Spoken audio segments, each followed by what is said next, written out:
Hello again.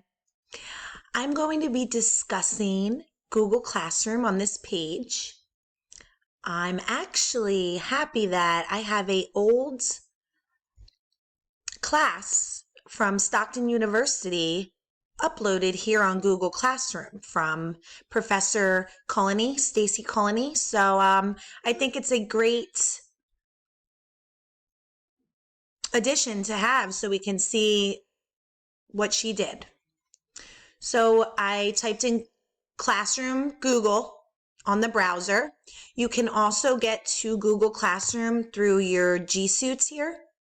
If you go all the way down, I would just click on Classroom and it would bring me to what you're looking at now. So here we have on the left our classes, calendar, what's enrolled, the to-dos. I'm enrolled in this course technically, but it's from a few semesters ago, but it's still there. And we have settings, and let's get started. Let's click and see. So here, this was a Praxis math class. Here was the stream. She would post assignments for the students, and we would see them all on the stream here. Whatever, week 9, week 8.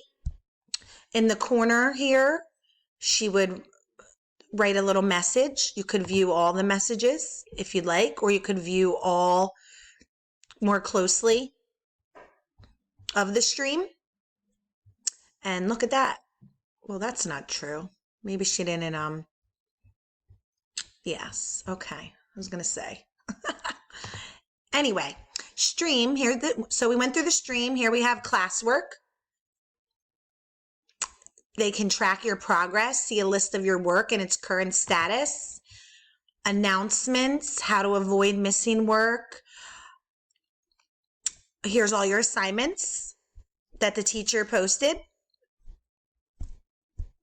Class information as well. We have the syllabus, the time of the class, Praxis codes, the calculator information, Edpuzzle information, Delta Math, announcements, assignments, independent practice, and class information on the classwork page. Then we're going to click on people, and that is where our teacher is announced, Stacy Colony. By the way, she was excellent. Classmates, and here's all of the classmates in that class. That's pretty awesome. You really don't have to waste trees anymore with digital technology advancements. So that's great for someone who loves the environment and the planet as I do.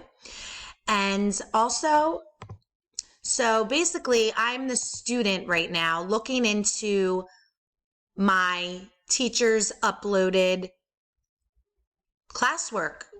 It's basically the whole class and all the assignments. So it's definitely great for flipped classrooms, working at a distance. It's right in your G Suite section here. That's why I chose Google Classroom. And I also chose Google Earth. That is also tech tool number 1 that I chose. And I love how everything is all together on Google. I use Google Chrome browser. Everything is right there. And you got to see what the teachers can do. And you got to see, as I, the student in this case, what it would look like opening the work submitted from the teacher on Google Classroom. I hope this helped. Thank you so much.